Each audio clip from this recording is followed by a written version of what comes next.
오후 시간은 뭐 설교 형식은 아니고, 거기는 이제 자유로운 분위기에서 지난번 사경회 이후에 그 하지 못했던 이제 그런 내용들을 예, 살피도록 하겠습니다. 예, 뭐 제가 영향은 안 되지만 그 한국 교회에 하나 전통을 세우기를 원하는 것은 그 주일날 오전에 설교하고 오후에 설교하고 뭐 이런 방식이 계속이잖아요. 근데 이제 목사님 느끼는 게 뭐냐면 어떤 긴장 가운데 성도들이 오전 예배 집중하는 건 쳐. 근데 점심 먹고 나면은 그 의지적으로 이제 이렇게 처지는 거야. 예, 의욕도 사라지고. 거기다 대고 이제 오후 설교를 하는 거는 표정도 너무 힘들어서 이대로는 안 된다.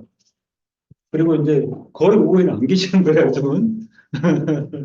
오전 끝나고 그 똑같은 포맷, 똑같은 설교, 그리고 이제 목회자들도 오후 설교에 대한 집중력이 현저하게 떨어져요. 일단 본인도 영과 욕이 좀 지치고 또 성도도 안 계시고 이러니까 음, 저는 이제 오래전 생각했던 게 뭐냐면 어, 그 설교와 강론으로 이제 교회 가르침은 이루어져 있어요. 그죠? 그래서 어, 이제 쯔빙글리의 종교개혁이 쯔위에서 일어난 이후에 어, 그 설교 말씀하고 그다음에 다른 신학에 대한 가르침에 대한 수요가 이제 급증하면 주일 오전 같은 경우는 전통적으로 예배를 드려서 하나님 말씀을 강의를 했어요. 근데 이제 쭈리히에 있는 목회자들이 가만히 생각을 해보니까 카톨릭 폐해라든가 그다음에 카톨릭의 이제 잘못된 유산이 너무 많잖아요. 이걸 씻어내기 위해서는 많은 가르침이 필요했다는 거예요.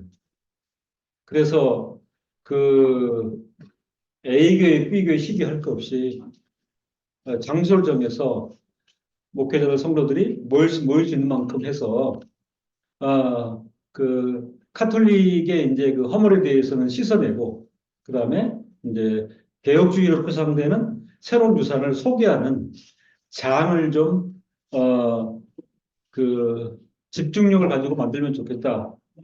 그래서 1500년 초기에 음, 제가 늘 이렇게 묻는 건데 스위스 가보신 분도 있겠죠, 그죠? 안 가보신 분도 있겠고. 근데 이제 가면은 되게 쭈리히를 가거든요, 그죠? 가면은 지금도 그 쯔빙글리가 그 설교를 했던 그 교회가 상징적으로 그 교회는 소위 옛날에는 자치시라 그랬거든요. 쭈리히도 그렇고 뭐 제네바도 그렇고 베른도 그렇고 자치시가 그 소위 말하면 시가 운영하는 교회 상징적인 교회예요. 그래서 이 시에서 목사님 월급도 드리고 이렇게 하는 곳인데 그 자리에 그 교회는 지금도 이제 서 있고요. 그 옆에다가 이렇게 하나 공간을 만들어 가지고 그 독일어로는 이제 프로페사이 예언이라는 표현이거든요. 이제 스위스가 독일어도 쓰는 거 아시죠? 근데 이제 스위스 독일어를 좀 틀립니다.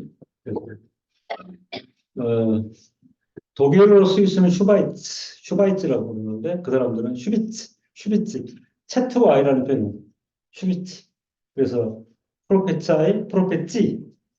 그래서 이제 그걸 애언회라고 애언하는 게 아니고 강론한다 그래가지고 이 프로페치의 역사는 이제 굉장히 역력합니다.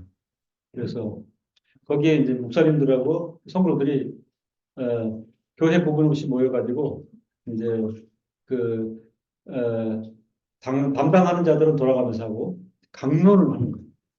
그래서 그 성경도 소개해주지만 신학도 소개되고 그다음에 종교역사도 소개되고 그 스위스의 사실은 종교개혁이 열매를 맺어갈 때는 여기 가르침이 주요했다. 신학자들에서 방문하고 이런 게 이제 우리가 이제 연합의 성격을 가지고 있기 때문에 그 이런 성격이 필요하다.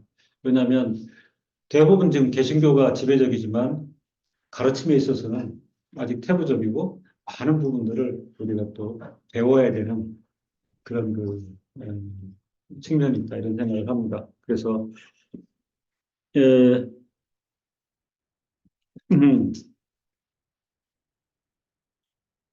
제가 이제 정거장론이라 이런 표현을 했습니다.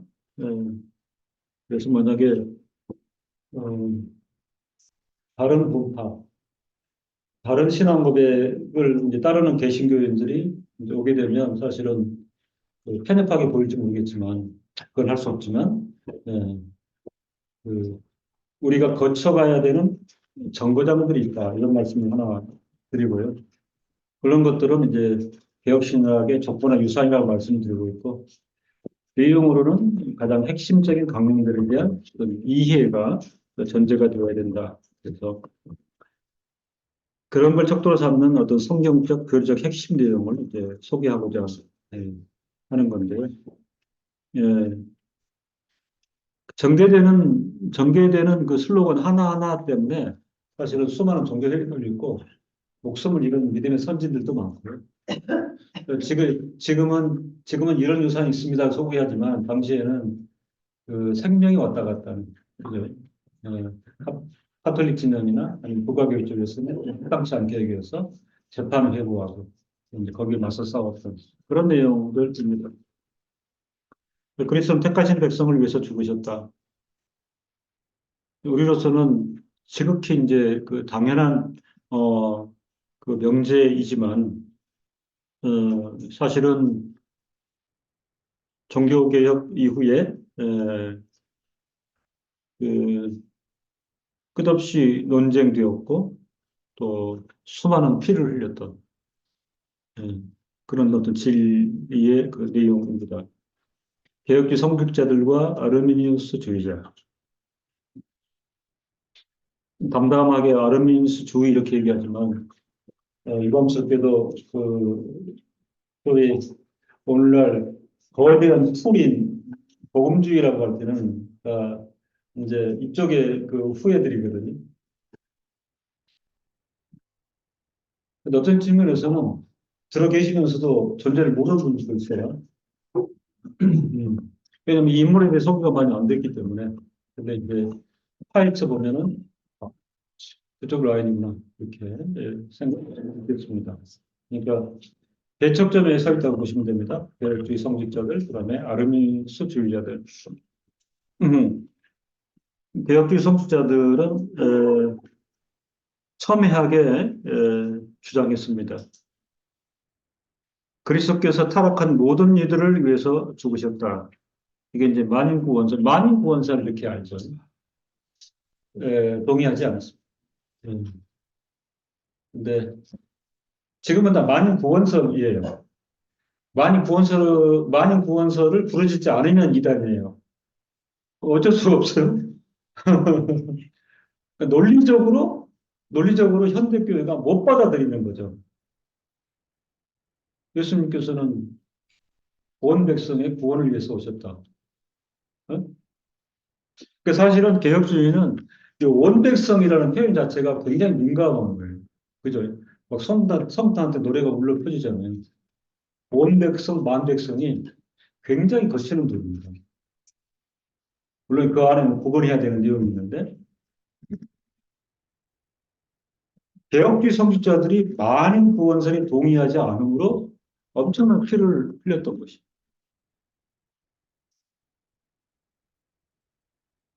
개혁주의 성직자들은 예전과 선택을 따르기 때문에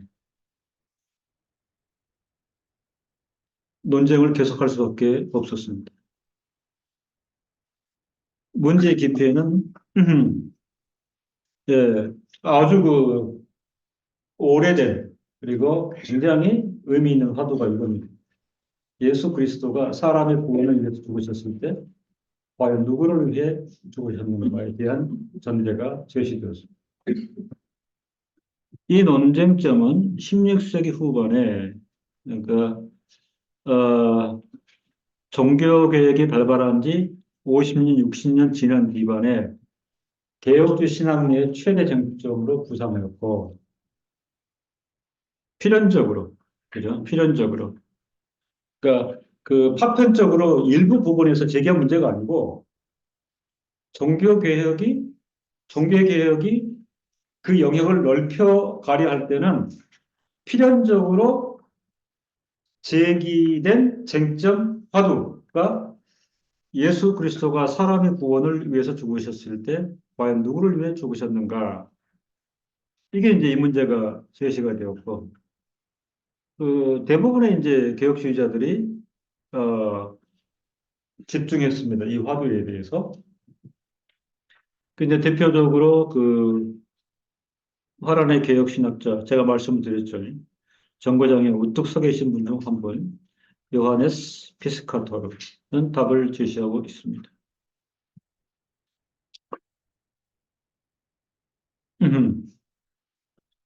죄송한데 뭐 특정하고 있습니다. 실적 못 찾으셨어요? 지난번에 했던 것 같아가지고 기회 유지가 됐습니다. 아, 예.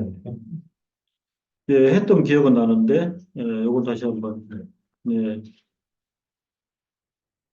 되게 이제 우동생들이, 어, 선행학습을 하시다가,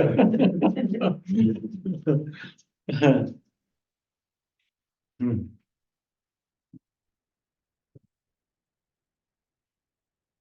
그 네 가지 항목은 이제 사실은 그 종교개혁자들이, 어, 논의하고 연구하고, 어, 결론을 낸 요소들입니다.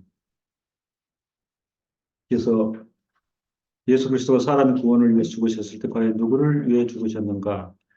첫 번째 이제 그 명제로 개혁자들이 제시하는 것은 아담은 필연적인 의지에 의해서 타락하였다. 타락한 아담과 하와가 의지적 또는 자발적으로 선택한 것이었다. 그래서 창세기 2장 17절, 3장 6절.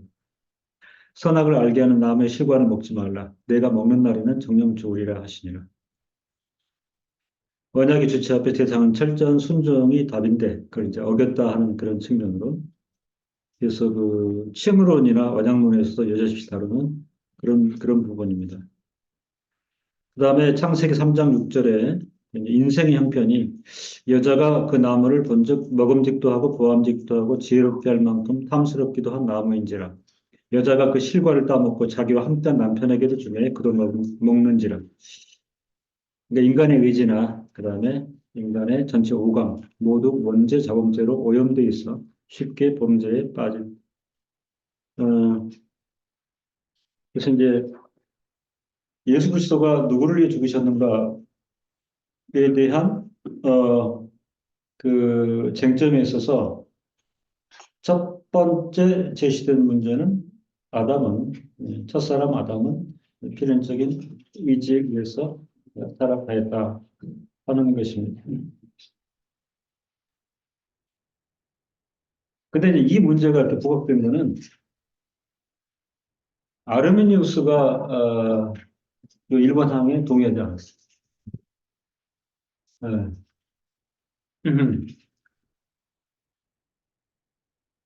아담 편을 들었어요, 아르미니우스. 그게 무슨 얘기예요? 아담이 타락한 것도 문제가 누가 이겼다? 하나님입니다. 거기서 이미 이제 큰 싸움이 생겨요.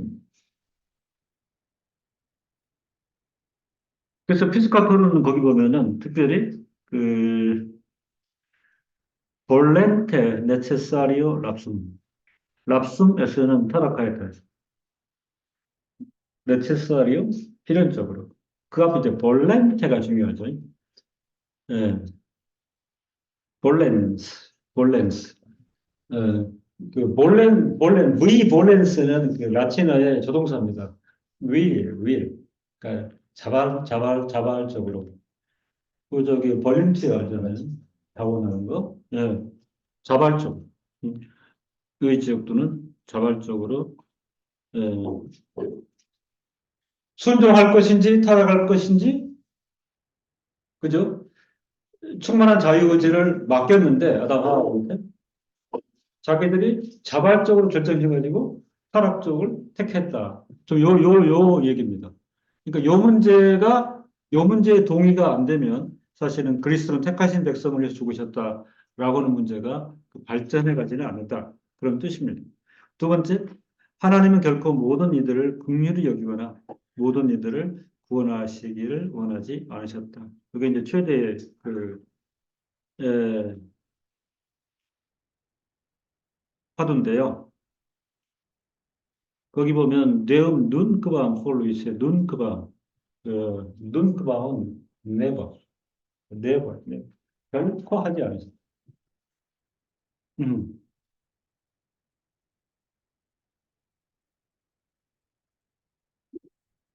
모든 이들을 옴니움 미세렐이 긍휼히 여기거나 또한 모두를 살바리 구원하시기를 원하지 아니하십니다.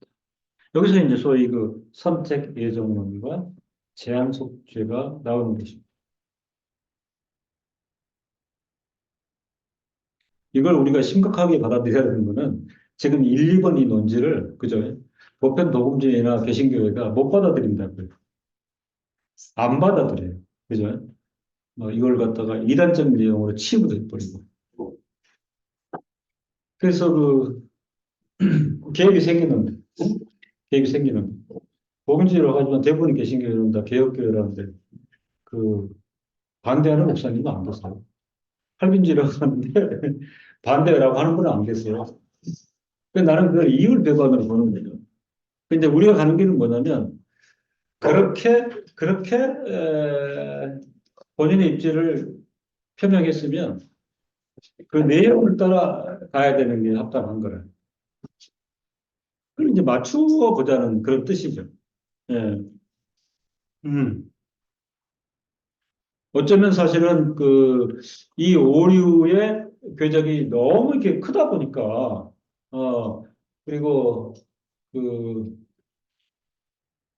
너무 강하게 유착이 돼 있다 보니까 떼내기가 힘든 그런 현실인 것도 이제 우리가 인정을 해야 됩니다. 저 역시도 마찬가지였어요. 저 역시도. 그, 대학교 가가지고 아주 유명한 장로교에서 열심히 청년 생활을 했어요. 그래서 청년 생활 하니까 이런 것들하고는 대척점에 서 있는 그런 거예요. 그렇게 이제 하다가 청년 시절에 그 유럽에 가서 개혁주의 진영을 만나고 처음에는 사실 안 받아들여지는 점도 많았습니다. 음. 자꾸 듣는데 나한테 맞지 않는 것 같고 어,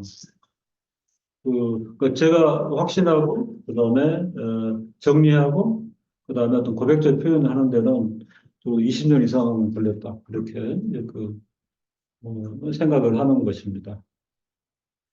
젊은 신학생들하고 많이 만나면서 여러 가지 경우들이 있는데 공부를 열심히 하는 분들은 한 신학교에서 한 5년 정도만 공부하게 되면 이제 정리가 되는 그런 분들이 꽤 많아요.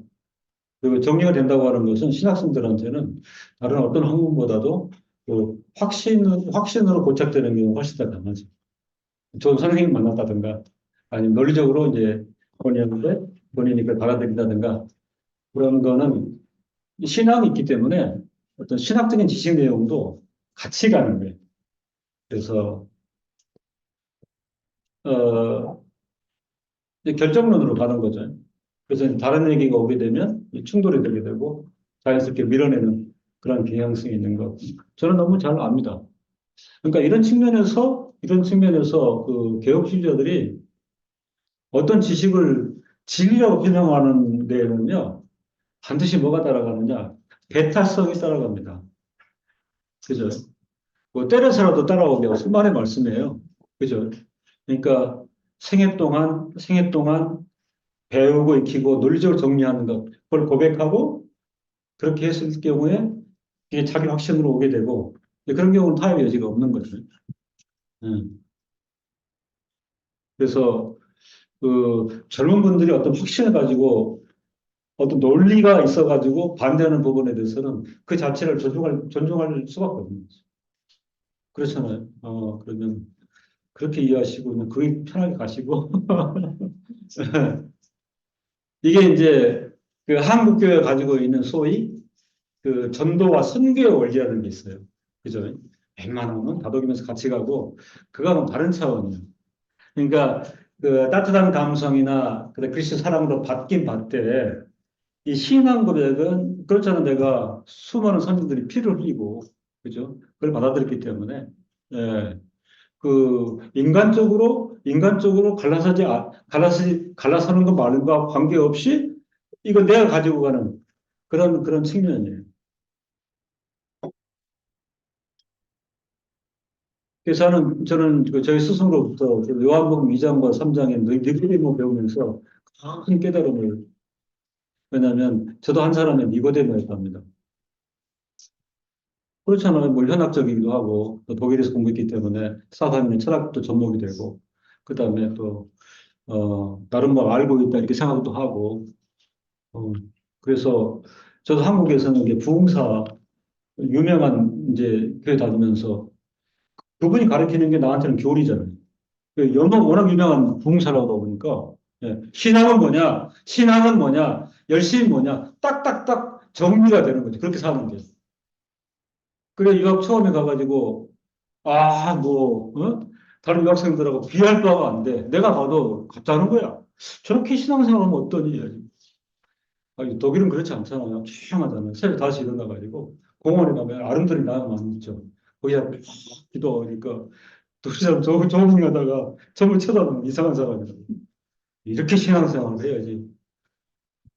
그러다가 이제 그 스승들이 있는 그 모임에 이렇게 가가지고, 예, 어, 앞에서 강론하면은 사실 별 얘기 아닌데도, 아멘!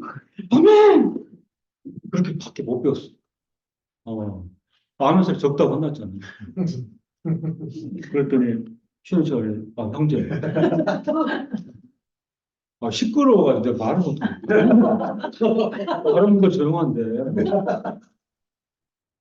그리고 그 다음 말이, 그렇게 발설하는 게 꼭 신앙 있는 표현인가? 신앙 있는 자예요.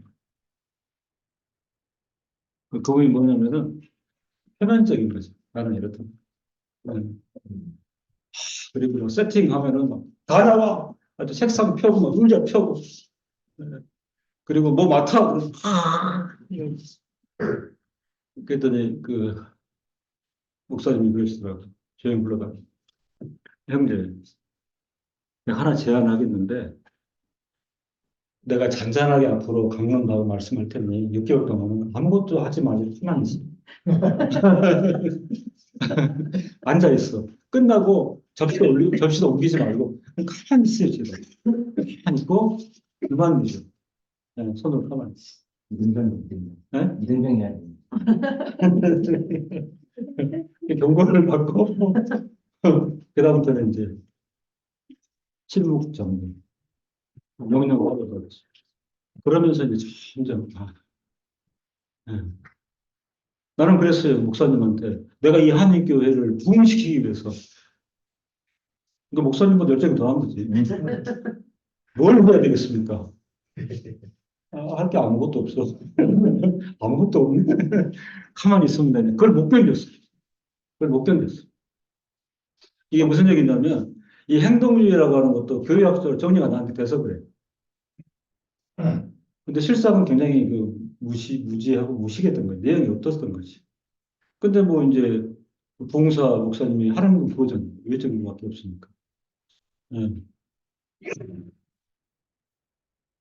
그러면서 이제 서성원한테 배운 게 뭐냐면, 어, 이런 집중력을 가지고 강론들을 해 나가는데, 이게 내 것이 아니라라고 생각할 때는 어쩔 수 없습니다. 벗어나셔야지. 그러면서, 그러면서 이제 한 게 뭐냐면, 하나님 말씀을 표현해서 이 신앙권의 모든 것들은 배타성이 있습니다.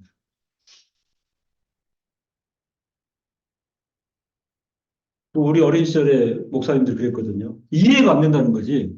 그러니까 그 교회가 하는 일들 엄청나잖아요. 그죠? 말씀 듣고, 그리고 나쁜 습관도 없애잖아요. 교회 와서.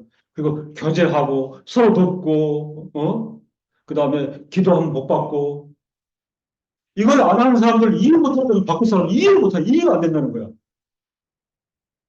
주일날 교회하는 사람 이해를 못하겠다는 거야. 강제로 데려와야 된다고. 그러니까 이 좋은 일을 왜 안 하느냐. 이해 안 되는 측면도 있지. 그런데, 그, 부자 청년 경우도 주께서 샘플링 둔 거잖아요. 그죠? 그리고 자기가 항론할 내용은 모든 걸 얘기했어요. 나 이런 사람이에요, 주님. 네. 이거 했니? 율법 안 지킨 거 없어요. 완벽합니다. 어필 다 했잖아요. 그 마지막 어떻게 됐어요? 깊이 근심하면서 돌아왔어요.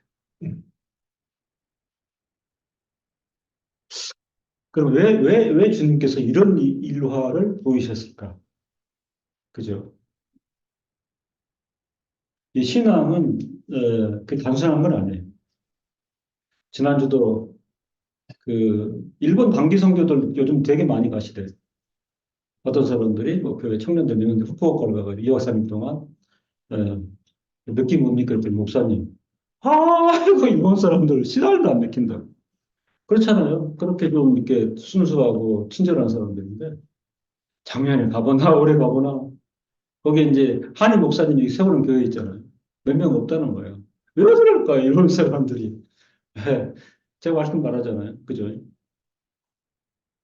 신앙의 세계는 단순하지 않습니다. 한국에는 믿는 사람도 많다고 교회에서 말하니까 어쩌면 우리가 느낌이 없는 것 같은 생각이 들어요.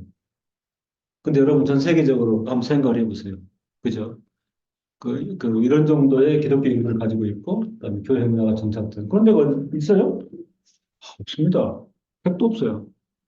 그러면 이제 복음을 안전해서 그럴까요? 요즘 미디어의 발달상 복음이 안전해지지 않는다라고 그게 안 되는 거죠. 그죠? 근데 하나님과 그리스도의 이름은 너무 생소한 거죠. 그러면 이제 뭐 유럽은 택도 없어요. 유럽이 낯선 나라가 되고 유럽은 오히려 무슬림이 가까워집니다. 워낙 거기는 외적으로 그죠? 광분하고 있기 때문에 그게 와닿아요. 와닿아. 그래서 무정교에 있던 사람들이 무슬림 넘어가는 사람들이 되게 많아.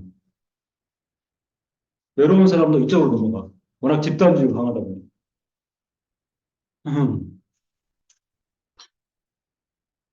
마치 하나님께서 손을 안 쓰시고 계시는 것처럼 기독교는 잠잠하고 그 다음에 그 세력도 줄어들고 있는 그런 측면.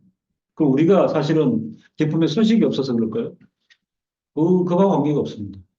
음. 이렇게 보면 그 교회의 질서, 신학의 질서, 그다음에 신앙의 독특성 이런 걸 포함한 성격은 대단히 외타적이다. 음. 어쩌면 지금 우리는 이렇게 성도들이 한 자리에 모여 있어서 그렇지 여러분들이 단독자를 쓰면 사실은 외로운 길이에요.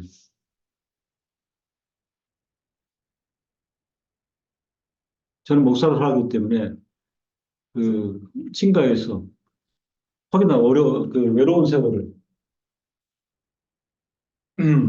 부모도 이해를 안 해주고 뭐 형제들도 이해를 안 해주고 이상한 사람 취급하고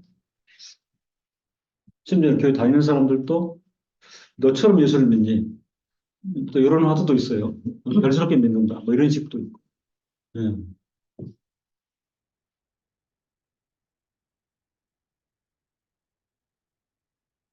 근데 이런 얘기에 이제 그 말미에 이게 영적인 세계이기 때문에 그래요. 그죠? 예. 그러니까 육적으로 교범할 수 없는 영적인 세계이기 때문에.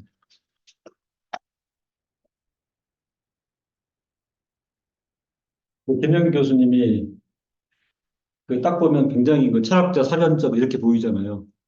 그러니까 이제 그분도 가끔은 데몬스트레이션 하는 것 같아요. 왜냐하면 왜 사회성 높고 현실감이 없어요. 뭐 저도 그런 얘기 가끔 하거든요. 3주 전에 이분이 병원에 안 가신다고 70이 넘었는데 건강검진 한 번도 안 하셨대요. 그래서 가가지고 건강검진에서 그건 난 무서워서 그렇죠. 그랬더니 그것도 좀 있긴 하고. 왜안 가세요? 했더니 본인한테 잊을 수 없는 경험이 있다는 거예요. 한 40년 전에 밤에 자는데 꿈속에 한 젊은이가 나타났대. 이 얘기 잘못 들으면요, 그 뭐, 또 이쪽으로 몰아서 목회하는 분들 있잖아요. 이런 얘기 안 하려고 했는데, 그분이 그랬더래. 배가 아프면은 이렇게 손을 펼쳐가지고 거기를 문지르거라. 그러고 나가셨대. 그 이후로 아프면 배를 문지른다. 그러니까, 대신학자가, 그게 뭔지 아세요? 나름대로 그분이 몸부림치는 거예요. 어, 내가 무지하지 않다. 그냥 지식과 가식인 것에, 그죠? 에, 그, 그게 아니라. 그래서 내가 그랬어요. 뜬금없는 얘기잖아요. 뭐 성경에 있는 것도 아니고. 뭐 그렇긴 한데, 지금도 자기는 그거를 쓰고 있대. 그래서 배 아프면은, 근데 그랬어요. 그러면 목사님 약손이네요. 나 배 아파서 좀 빌려달라고 그랬더니, 그렇게 될지 모르겠네. 근데 본인은 지금도 이렇게 가슴이 아프고 흉통이 있으면 이렇게 하면 괜찮대. 그런 얘기 하지 마시고, 검진 받으시라고.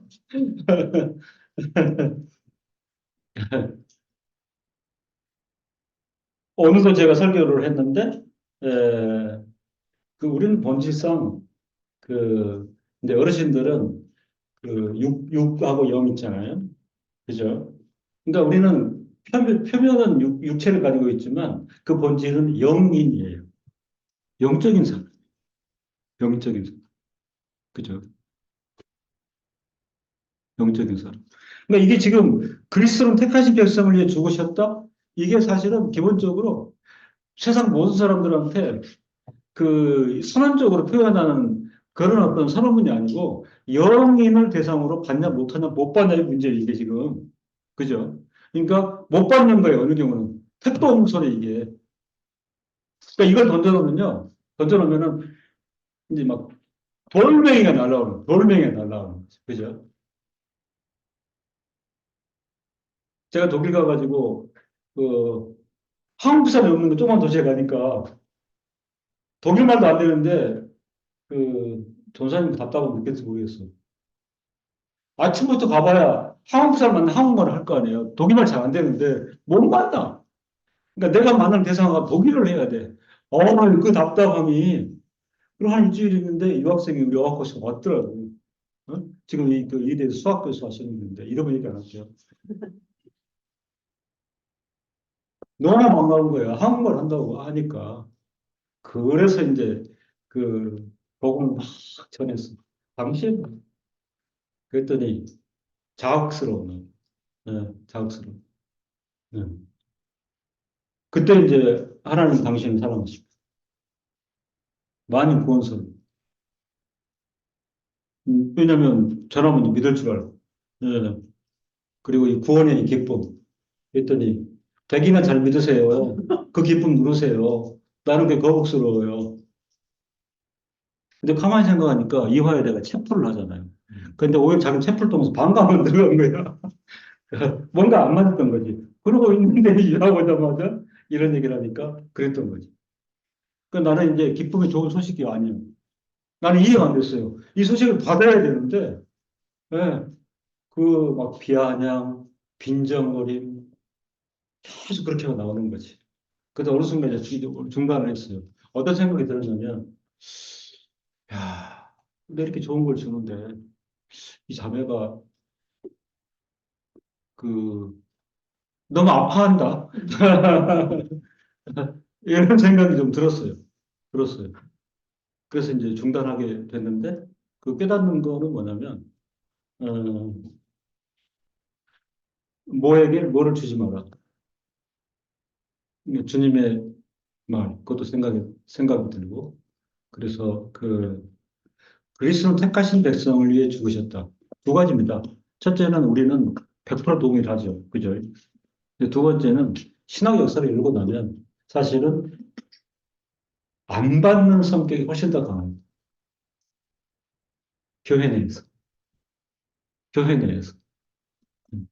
이 신학적인, 교리학적인 쟁점이나 이 화두는요, 문제가 세상에서는 안 돼요. 세상은 아예 관심이 없어, 이 화두는. 그죠? 싸움은 교회 안에서 벌어져갖고 죽고 죽이는 거예요. 그래서 저희 스승들은 뭐라고 표현을 했냐면, 이 개혁신앙을 소개하는 이런 것들은 그 무대가 교회를 할지라도 어떤 측면에서는 전도의 성격을 가지고 있습니다. 한 번도 안 들어봤으면 전도지. 그래서 그 진정성을 가지고 진지하게 목사들이 임하십시오. 그 훈련을 저희들은 받았죠.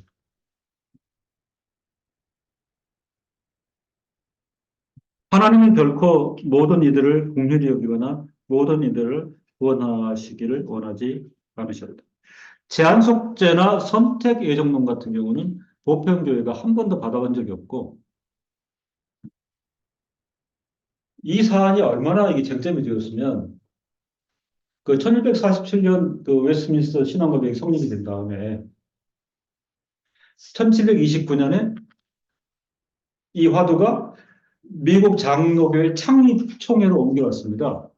그러니까 미국 장로교회가 창립하면서 신앙 고백을 결정해야 될 때 이제 그 소스는 웨스트민스터 신앙 고백서였죠. 그죠? 그리고 그거를 표준 문서, 결정 문서로 헌법상 결정했어요. 그 1729년에. 그죠? 그러다가 1911년에 이르렀을 때, 조항을 바꿔야 될 필요가 생겼습니다. 조항을. 그러니까 다시 미국 장로교회들이 이 조항이 그대로 가서는 안 되겠습니다.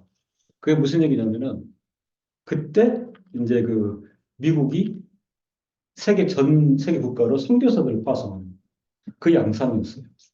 그죠? 그러니까 세계 교회가 확산이 돼야 되고, 미국 교회도 늘어나야 되고, 한국으로 가야 되고, 중국으로 가야 되고, 동남아로 가야 되고, 그 시점에서 딱 문제가 됐던 게 바로 이 부분입니다.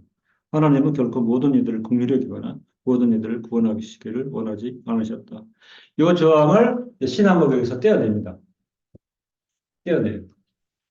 그래서 이제 그다음부터 소위 말하는 부프린스턴하고 신프린스턴이 생겨나고, 그죠? 이 프린스턴이 신학의 정절을 이뤘다. 그래서 웨스트민스터 신학교가 새로 성립이 되는. 그래서 미국 안에서 이제 그런 어떤 분열의 역사가 일어나게 됩니다. 만일 구원서를 만약에 폐기하지 않는 한 뭐가 안 됩니까? 성교가 안 되는 거예요.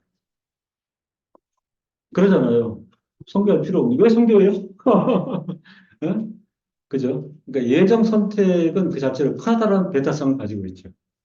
그러니까 제가 청년 시절을 살아오면서 끊임없이 이렇게 도전받는 게 강승환 씨 왜 뭐 복음 전도하세요? 이율 배반이잖아요. 택자와 유기자가 정해져 있다며요. 그런 화살만 되더라고요. 그분들도 부분적으로 이해하고 있어서 그러는데 바로 보편 사람들의 감성에는 반감을 초래해요. 여기가. 하나님은 결코 모든 일을 국리적이거나 모든 구원하시기를 원하지 않으셨다. 문법적으로, 문학적으로 이 문구 자체가 뭐라고 얘기했은 줄 알아요? 하나님답지 않다. 그렇잖아요. 하와 같은 모든 걸 품으시는, 모든 걸 국리적 여기시는 하나님의 속성과는 맞지 않다는 거예요. 네? 다 품으셔야 되는데. 이게 무슨 얘기입니까? 비가역적인 인간의 수준에서 지금 하나님을 겨냥해가지고 평가하고 있는 거거든요. 무슨 얘기죠? 막연하게 하나님은 이러셔야 된다. 그게 신앙 역사를 지배했던 겁니다. 그죠? 근데 엄밀하게 말하면요. 그런 식으로 주장하는 거예요. 범신론이에요. 여호와 하나님을 얘기하는 게 아니고 신은 그래야 된다는 거죠. 그렇잖아요. 그러니까 사람이 헛망한 일 당해가지고 울부짖는 얘기가 하나님이시면 그럴 수 있습니까? 하나님이 왜 그러세요? 하나님이 그밖에 안 돼요? 인간의 짜여져 있는 구성으로 하나님은 막공격해요. 그 안에는 뭐가 들어있어요? 하나님은 이러신다라고 자격증이 있는 거 이미. 근데 택도 없는 소리죠. 사실 개혁주의는 이런 오류를 뜯어내는 게 너무 힘든 일이에요. 그래서 그 교수님이 그런 얘기 하셨어요. 예? 어, 화학적으로, 물리학적으로, 화학적으로, 물리학적으로, 화학적으로, 물리학적으로. 하나님이란 표상이고 사람이란 표상이 있으면은, 그러면은 왕복한다면 물리학적으로 파장이 왔다 갔다 해야 되고, 그런 비교 가능한가? 불가능하잖아요. 그죠? 근데 그 차원을 하나님께서 사람을 다 아시어요. 그러니까 다 포함되어 있어. 근데 역으로 하나님 사람을 포함할 수가 없어요. 택도 없는 소리예요. 그렇잖아요. 하나님커녕 지금 뭐 은하계도 쉽지 않잖아요. 이런 굉장히 어려운 논리가 됐습니다. 그 최근에 미국하고 일본의 그 우주과학자들이 그 우주에 있는 돌멩이를 구했어요. 가지고 분석을 해봤더니 땅에 있는 암석의 그 성분과 똑같은 거예요. 그래서 지금 과학자들이 무슨 얘기를 하는 줄 아세요? 이제는 더 이상 지구 중심설을 얘기할 수는 없다. 그거 암석 표본은 거고. 어? 은하계에 있는 행성에 있는 돌멩이 갖다가 해봤더니 똑같은 거 원소가 그 더 이상 그 독단적으로 지구 중심설을 얘기하는 그건 이제 힘들게 됐다. 그것도 지금 긴가민가한데 하나님의 표상을 두고 우리가 뭐 화학적, 물리학적으로 성분, 그다음에 파장 얘기할 수 있겠는가? 불가능하다 이렇게 되는 겁니다. 그런데 너무 쉽게 너무 쉽게 그 세상의 인생이 하나님에 대해 규정하고 하나님을 분석하고 이해하는 게 너무 쉬웠어요. 그래서 그런 것들이 기본이 돼서 그 무책임한 그 하나님에 대한 규정이 하나님은 결코 모든 이들을 긍휼히 여기거나 모든 이들을 구원하시기를 원하지 않으셨다. 이 말에 대해서 반기를 드는 거죠. 그 다음에 그리스도는 결코 모든 이들을 위해서 죽지 않으셨다. 그래서 그 신학자들은 여기도 그 프로 옴니부스 모든 이들을 위해서 모르투움 네크바크밤 이죠. 절대로 죽지 않으셨다. 네 번째, 그리스도는 그의 양들, 즉 교회를 위해 죽으셨다. 프로 에클레시아, 프로 오비부스이스. 그래서 이제 유명한 요한복음 10장 3절에 문지기는 그를 위하여 문을 열고 양은 그의 음성을 듣나니 그가 자기 양의 이름을 각각 불러 인도하여 내는. 이 문맥에서 양도 자기 목자의 음성을 듣고 따라 그죠? 널려 있는 양이 있는데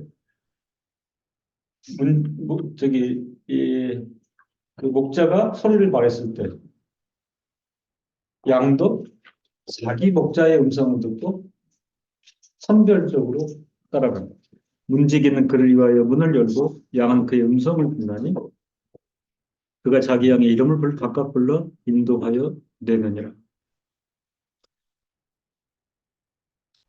종교교육의 신학적 열매인 1618년, 19년. 그 제가 뭐 설교든 강론에서 보면은 그 회의에 보면 항상 여기는 이제 연도를 써놨는데요. 1618년, 19년 도르트 회의. 종교개혁의 신학적 열매.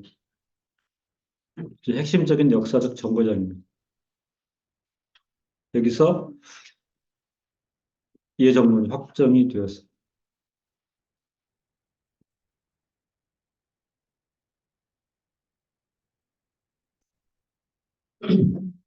칼빈의 그 유명한 요한 일서 2장 1, 2절 나의 자녀 내가 이것을 너희에게 쓰면 너희로 죄를 범치 않게 하려 함이라 만일 누가 죄를 범하면 아버지 앞에서 우리에게 대언자가 있으니 곧 의로우신 예수 그리스도시다. 저는 우리 죄를 위한 홍옥제물이죠. 우리만 위할 뿐 아니요 온 세상의 죄를 위하십니다. 여기 이제 온 세상의 죄를 위하심이라 여기 쟁점이 됐습니다. 교역자들은 이 부분을 놓고 예정된 전제로 제한속죄를 언급했죠. 온 세상의 죄를 위하십니다. 이걸 놓고 100년 이상 이제 그 논쟁과 그다음에 그 어떤 묵상과 설교가 있었는데 이 원세를 위하심이라 이걸 이제 정리를 했습니다. 충분설 만족설 들어보셨을까요?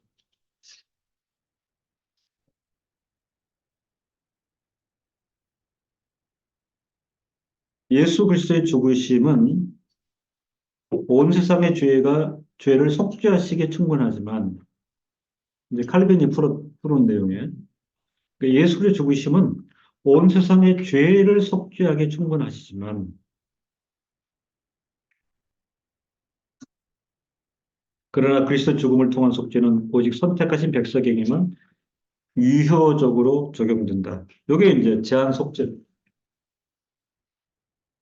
이게 칼빈의 요한일서 2장 1, 2절에 대한 해석이에요. 그리스도께 죽으심으로 온 세상의 죄를 속죄하기에 충분, 충분 조건, 그리스도 죽음은. 그러나 그리스도의 죽음을 통한 속죄는 오직 선택하신 백성에게만 유효적으로 적용됩니다. 이게 이제 제한 속죄입니다. 그래서 이 모순을 피하기를 원하는 자들은 그리스도께서 세상을 위하여 충분히 권한을 받으셨으나 그리스도 희생의 충분성, 택자들을 위해서만 고난의 효력은 유효하다. 이렇게 해설을 달았어요. 칼빈이. 택자들의 범죄는 앞으로 믿을 자들이고 세상의 다양한 재난들로 말미암아 흩어졌던 자들을 의도하였다. 그래서 그 정통 개혁주의 신학에 있어서 그 성경적 교리적 핵심의 첫 번째는 그리스도는 택하신 백성을 위해서 죽으셨다. 이 부분에 대한 그 이해가 분명해야 된다 하는 거고요. 여기에서 칼빈은 그 당시 학자들 사이에서 건전한 해결책으로 그리스도의 죽으심은 세상에 대해서 충분하되 그 실제적인 적용에 있어서 택자들에게만 유효하다는 주장이었음을 확증하고 있습니다.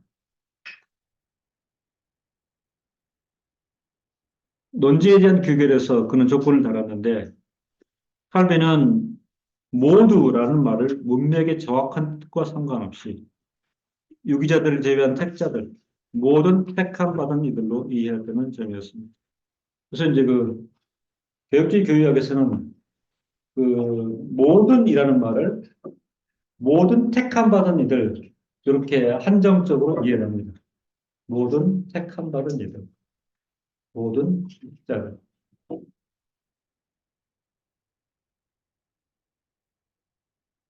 이런 칼빈의 확고한 입장이 바로 도르토에서 1619년에 확정이 되었습니다.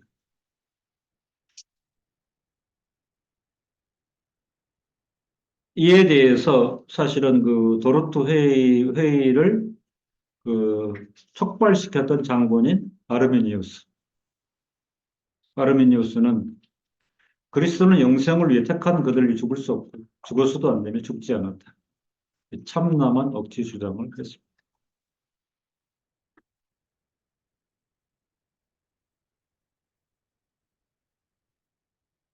왜 이렇게 주장을 하였는가? 칼빈의 전통적인 예정론이 교회의 선교에 부정적인 영향을 끼친다는 인간적인 논리를 앞세웠기 때문이었죠. 그래서 아르미니우스는 당시 어, 파란에서 외롭지 않았습니다. 그죠? 왜냐하면 대부분의 교회 방향은 아르미니우스 입장이기 때문에 사실은 이제 도르토 회의 전개라든가 그 움직임을 보면 아르미니우스가 거의 단독자로 이렇게 고군분투했을 것 같은데 당시 교회 전체 상황에서는 아르미니우스가 승자였어요. 그죠? 어, 왜냐면 이제 그, 그 어느 시대도 마찬가지지만 어, 네덜란드가 에스파냐 그죠? 에스파냐의 식민지였어요. 무슨 얘기죠? 카톨릭이었죠. 카톨릭이었어요. 이 상황에서 그 스위스에는 옛날에 그 영국에서 핍박받아 갔던 영국 피난민들 이제 이런 사람들이 있었어요. 그죠? 그런 사람들이 이제 있었고, 그 사람 나중에 스위스에서 다시 이제 영국을 향한 지향에 갈 때 항상 거쳐던 게 네덜란드예요.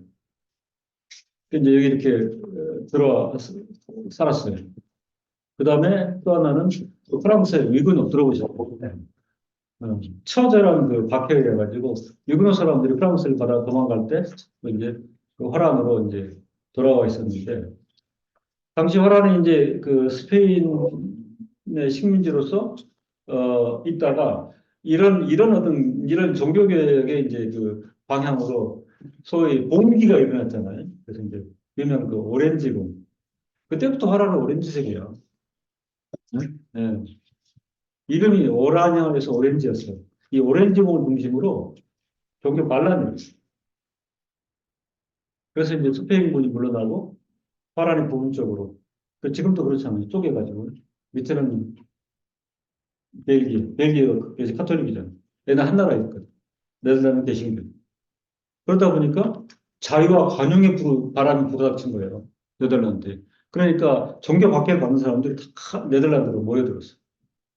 그러다 보니까 이제 교회 부흥이 필요한 거지. 이때 이제 등장하는 인물이 아르미니우스. 교회가 확장이 되고 부흥이 될 때. 또 우리나라 어떤 복음주의나 어떤 개신교 입장과 똑같이 이렇게 예, 그 진행이 되는데 개혁자들이 거기다 폭탄을 던는 거예요.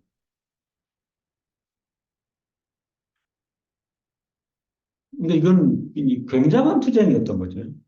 그래서 이제 그 개혁자들이 종교회의를 소집해서 아르미니우스를 정죄하고 그다음에 아르미니우스 논리에 대해서 음, 논의를 시작을 했죠.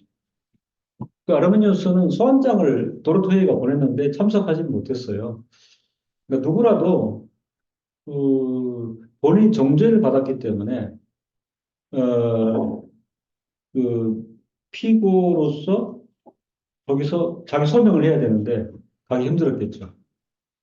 그래서 이제 도로토웨이가 계속해서 그를 이제 그 아르멘니스와 그 진영에 있는 사람들 초청했을 때 응하지 않자 나중에는 서면 제출 요구해서 뭐 요런 내용, 뭐 그게 그거죠. 그리스도는 영생을 위해 택하는 그들을 위해 죽을 수 없고 죽어서는 안 되며 죽지 않았다. 이렇게 소명한 내용을 문서로 전달했고 이 문서를 가지고 도로테가 2년 동안 재판을 한 거죠. 그리고 이제 그 결정으로 이제 예정론 형성이 되어 있었던 그런 그 부분입니다.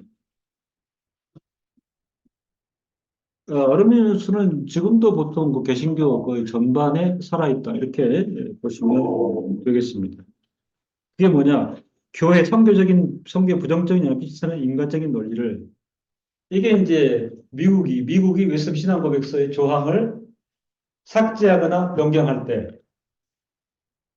삭제하거나 변경할 때, 그 원리가 뭐였냐면, 선교적인 이유 때문에 똑같아요.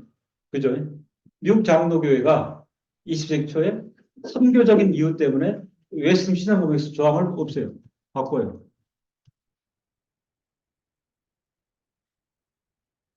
그래서 지금 장로 교단들이 웨스턴 신앙고백서 표준문고 봤잖아요. 조금 들여다봐야 될 게 통합 같은 경우는 수정된 조항이에요. 예. 오리지널이 아니고 수정된 외민 신앙고백서를 받는 거죠. 수정됐으니까 받는 거죠.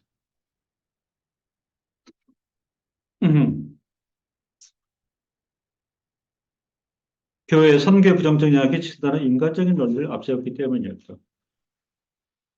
아르미니우스 이러한 입장은 그대로 웨슬리주의의 일반적인 입장. 웨슬리주의가 뭐죠? 공적을 통한 완전 성화를 주장한 감리교주의죠.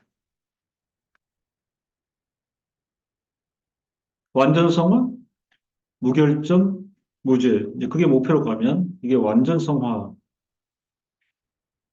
늘 제가 말씀드렸지만 존 웨슬리는 뭐에 대해 착각을 하는 건 결정적으로 사람에 대해 무시한 거죠. 그죠? 그러니까 같은 그 교회 탑을 쌓고 있는데 가장 핵심은 원죄 자원죄의 문제인데 웨슬리는 그걸 누가 갖고는 거예요. 그리고 무죄, 무결점, 사람에 대한 본질적인 무지와 철저한 오해로 많은 거예요. 근데 지금 버젓이 큰 감리교단을 형성하고 있잖아요. 그죠?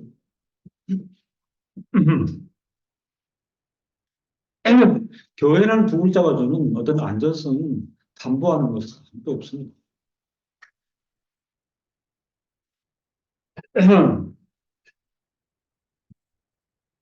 그러니까 제가 한 가지 여러분 생각해 봐야 될 그 과제를 드리면, 칼빈의 전통적인 예정론을 강조하면 무조건 교회 선교 부정적인 영향을 끼칠까요? 끼칠까요? 그걸 과제로 드릴게요. 왜냐하면 제가 논의를 이끌어가는 데 따라서 당연히 그러겠습니다. 아, 그래서 개혁주의가 그렇지가 않아요. 말도 안 되는 소리죠? 예정론 하면 교회가 선교 못 하나요? 있는 데 나가나요? 그렇지는 않아요. 그것도 인간론이에요. 그럴까요? 그렇지 않죠.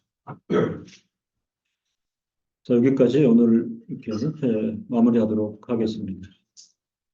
제가 기도하고 오늘 마무리합니다.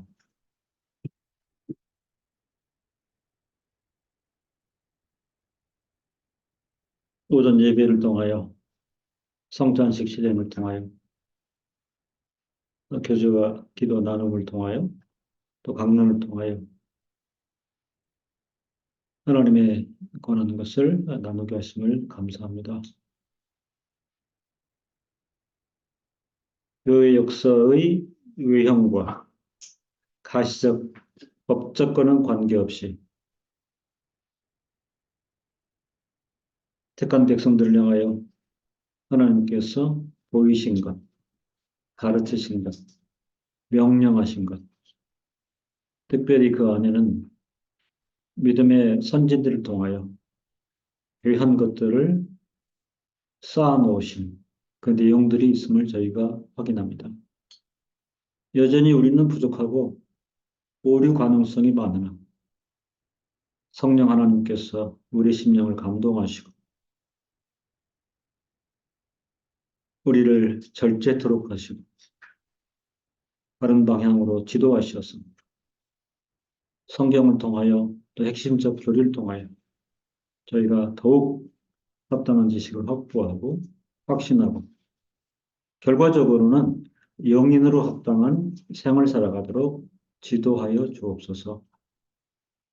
성도들의 직장과 가정, 주관하는 모든 일들 위에 하나님의 의가 드러나고 이를 통해 하나님을 기쁘시게 하는 일들이 많이 일어날 수 있도록 축복하여 주옵소서. 예수님의 이름으로 기도드립니다. 아멘.